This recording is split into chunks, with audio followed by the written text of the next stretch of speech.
ಭಯದ ವಾತಾವರಣ ಸೃಷ್ಟಿಸಿದ ನಾಗರಹಾವು.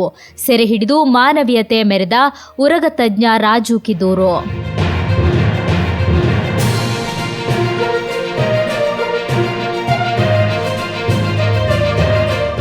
ಎರಡು ದಿನಗಳಿಂದ ಬಂಬ್ರಾಣ ಬತ್ತೇರಿ ನಿವಾಸಿ ನಾರಾಯಣ ಅವರ ಮನೆ ಅಂಗಳದಲ್ಲಿ ಸುತ್ತಾಡುತ್ತಿದ್ದ ನಾಗರಹಾವೊಂದು ಮನೆ ಮಂದಿಗೆ ಭಯದ ವಾತಾವರಣ ಸೃಷ್ಟಿಸಿತ್ತು. ಇದೀಗ ಕೊನೆಗೂ ಇಂದು ಮುಂಜಾನೆ 7 ಗಂಟೆಯ ಸುಮಾರಿಗೆ ಹೋಲಿ ಫ್ಯಾಮಿಲಿ ಶಾಲಾ ಅಧ್ಯಾಪಕರು ಹಾಗೂ ನುರಿತ ಉರಗ ತಜ್ಞರಾದ ರಾಜು ಕಿದೂರ್ ಅವರು ಸ್ಥಳಕ್ಕೆ ಭೇಟಿ ನೀಡಿ ಹಾವನ್ನು ಹಿಡಿಯುವಲ್ಲಿ ಯಶಸ್ವಿಯಾಗಿದ್ದಾರೆ. ಕೊನೆಗೂ ಮನೆ ಹಾಗೂ ಊರ ಮಂದಿ ನಿಟ್ಟುಸಿರು ಬಿಡುವಂತಾಗಿದೆ. ಈ ಸಂದರ್ಭದಲ್ಲಿ ಉರಗ ತಜ್ಞರಾದ ರಾಜು ಕಿದೂರ್ ಅವರು ಹಾವಿನ ಬಗ್ಗೆ ಈ ರೀತಿ ಹಾವು ಕಂಡಾಗ ಏನು ಮಾಡಬೇಕು, ಅದು ಕಚ್ಚಿ ಅಪಾಯ ಉಂಟಾದಲ್ಲಿ ಏನು ಮಾಡಬೇಕು ಎಂದು ಸ್ಪಷ್ಟವಾಗಿ ಊರವರಿಗೆ ಮಾಹಿತಿ ನೀಡಿದರು.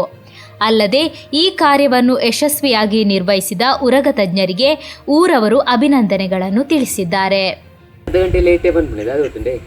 ನಮ್ಮ ಲೆಕ್ಕನ ಒಂಜಿ ಬಡ ಇತ್ತಿನ ಸಾಮಾನು ಅದೇ ನಮಕ ನಾಗರಾಮನ ಒಂಜಿ ಭಕ್ತಿ ದಯೆ ನಮಕ ಒಂಜಿ ವಿಶ್ವಾಸ ಇತ್ತಿನ ಇರ್ತಾರೆ. ಇಂಕ್ಲಿಗೆ ಚೂರು ಬೋಡಿ ಹತ್ತಿನ ಅಂಚಿನ ಮತ ಕೆಲವು ಅವು ಎಡ್ಡೇನೆ ಇಂಕ್ಲಿಗೆ ಅವು ಬೋಡೇನೆ ಆ ವಿಶ್ವಾಸ ಬೋಡೇನೆ ಇಂಕ್ಲೆ ನಾಗರಾಜ ನಾಗಪ್ಪ ಮತ್ತೆ ಬನ್ಪ ಅಪ್ಪಗ ಇಟ್ಟು ಬತ್ತನೊಟ್ಟಿಗೆ ಅನ್ನಿಕ್ಲೆ ರೆಡ್ ವಿಷಯಕ್ಕೆ ಅಂಡೆ ಏತ್ತು ದಿನ ಅಂಡು ಇಡೆ ಬರ್ಪನೆ ನನ್ನ ಮುನ್ಪನೆ ಇತ್ತಿನ ಮತ್ತೆ ಕೇಂದ್ರೆ ನೆಕ್ಸ್ಟ್ ಕೆಂಡೆ ಅನ್ನು ಬತ್ತೊಡೆನ ಹತ್ತುಕೊಂಡೋಡೆ ಅನ್ನ ಕೇಂದೆ.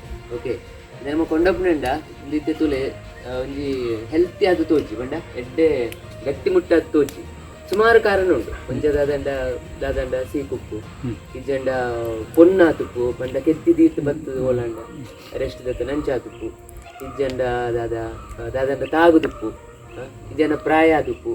ಬಟ್ ನಮಕ್ ಊಲ ಪನ್ನೀರ ನಮ್ಮ ಊಹನೆ ಮಾತ್ರ ಬಂದ್ಮೇಲೆ ನಮಗೆ ದೇತ ಪ್ರಾಯ ಅಂಡ್ ಇಜ್ಜಂಡ ದಾದ ಐಕ್ ಸೀಕುಪ್ಪು ಇಜ್ಜಂಡ ಐಕ್ ತಿನ್ನರ್ದಿಕ್ಕಿ ನಮ್ಮ ಇಂಚೆ ಊಹನೆ ಪನ್ನೊಲಿ ಆತೆ ವಾವಾಸ್ ವರೇಷನ್ ಇರ್ಲಿಕ್ಕೆ ಎಂದು ಬರದ ಐಂಚೆ ಪತ್ತೆ ಬಂದು ಪೊಣ್ಣು ಗಾನು ಗೀತು ಪ್ರಾಯಣ ಅಂತ ಪನ್ನೀರ ಅಂದಾಜಿಗೆ ಪನ್ನೊಲಿತು ಈ ಬಾಲಿಗೆ